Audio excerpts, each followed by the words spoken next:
Burna Boy's sister Nisi reveals. She says her dad is not a typical African parent. Moving on after this, we have Ronke Oshodi concerned as daughter resumes class after getting poisoned at the same school, speaks on school's investigation. But before I commence with the main gist, welcome to Aproko DCV, a platform where we keep you updated and informed on trending latest matters happening on social media.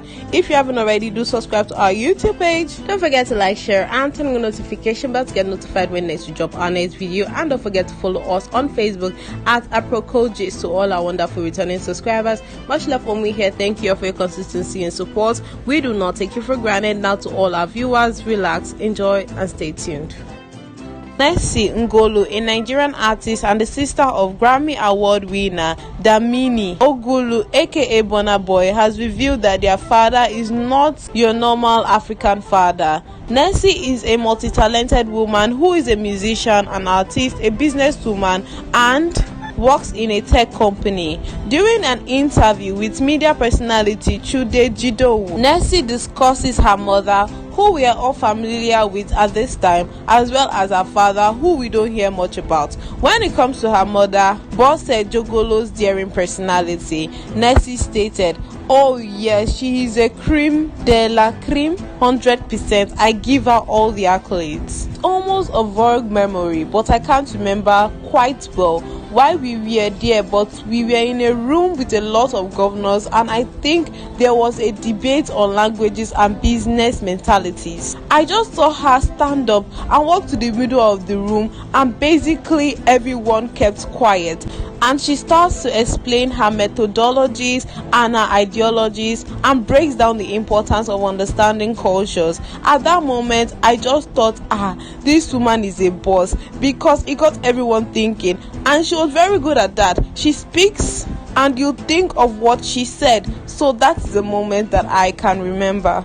Asking about her father, Samuel Ogolu, Nesi excitedly reveals that he is a very selfless and not a typical African parent kind of person. In her words, African parents who barely build good relationship with their kids. Let's take a look at what she says.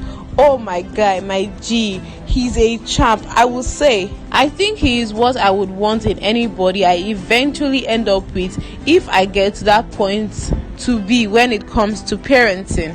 He is very ready to go above and beyond for his kids without any hesitation. He doesn't do the whole typical African dad thing, which I always found to be very funny when I would go to other people's home and dads come home and everybody shaking like, "Good evening, sir."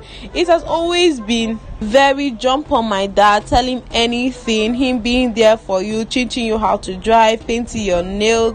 Yeah, he used to paint my nails when I was a kid, but that was a bonding moment for us. And then being the businessman he is himself, just always supporting his family and being ready to push both his wife and kids if needed without wanting to take the spotlight. This came as quite a shocker that an African dad can actually behave this way so freely with his children. It is, if not extremely rare, almost impossible because of the strict, I would say, culture, because it is generalized that every home has this suspense aura whenever daddy comes home, like he's bringing trouble or something. But it is very advisable to train your children up in a way that they are freest with you.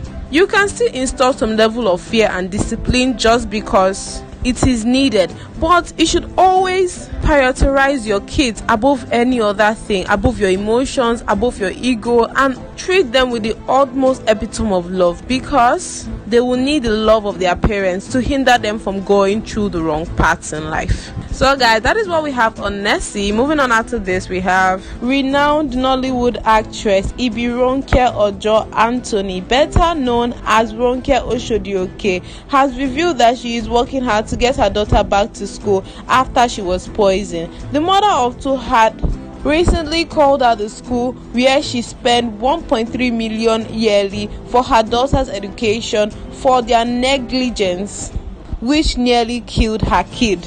Ronke Oshodi told Saturday's Beat that even though her daughter had resumed studies, she was still extremely upset and concerned.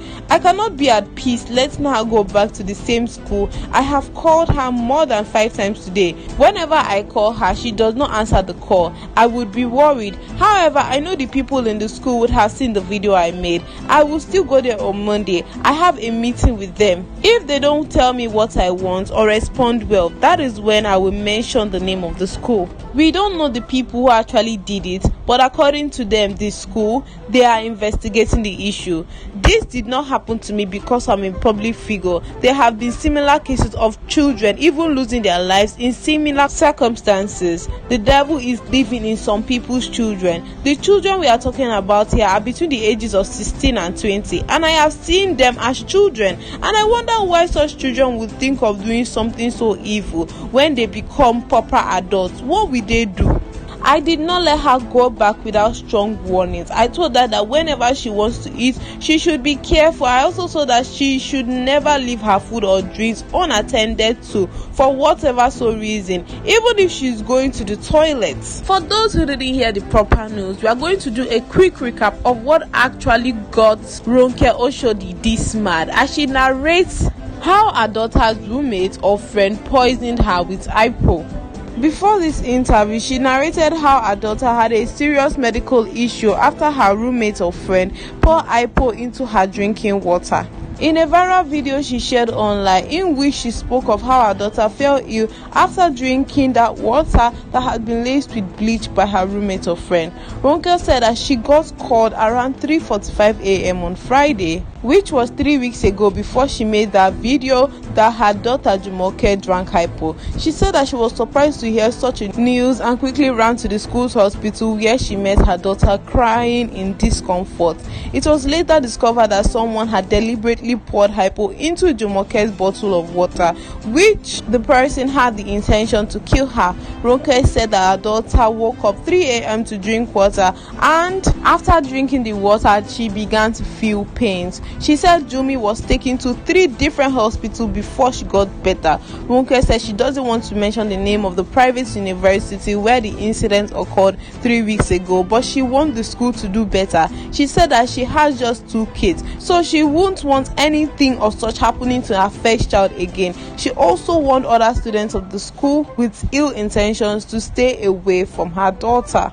Sincerely speaking, just so that people are aware and people are more mindful and watchful on the schools to put their children in, I pray she later decides to actually expose the name of the school, because it is not fair to other parents not knowing the name of the school and putting their children in a school not knowing that they are putting them in a place that could probably harm them.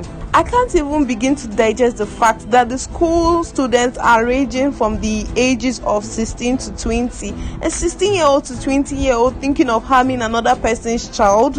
On what basis? What could have caused such an thought to harbor in someone's mind? It is really frightening that another person will be thinking of harming your child in a place you set them to go to school. I hope precautionary measures are being taken place by the authorities of the school, that this kind of incident do not repeat itself again to the victim or to other people. And again, parents should be extremely careful on the type of schools they put their children in. Now, it is not only public schools though, private schools are also doing it. Just imagine a school that you are paying 1.3 million naira for your child is not even safe. Talk more of a place that we are paying lesser. And again, the school authorities should make sure they put in all the measures to this incident not happening again. So guys, if you haven't already, let us know what your thoughts and contributions are in the comment section. What are your opinions? What are your contributions? What will you love to say and add to this topic? We would love to hear from you. And if you haven't, guys, do subscribe to our YouTube page at Aproko TV. Don't forget to like, share, and turn on the notification bell to get notified when next we drop our next video. With that, also follow us on our social media page on Facebook at Aproko, where it's our duty to keep you informed and updated on trending latest matters happening on social media. Thank you all so much for staying tuned with us up to this point. Really do appreciate it. As sadly, we have come to the end of today's segment. Like our awareness, guys, do stay safe.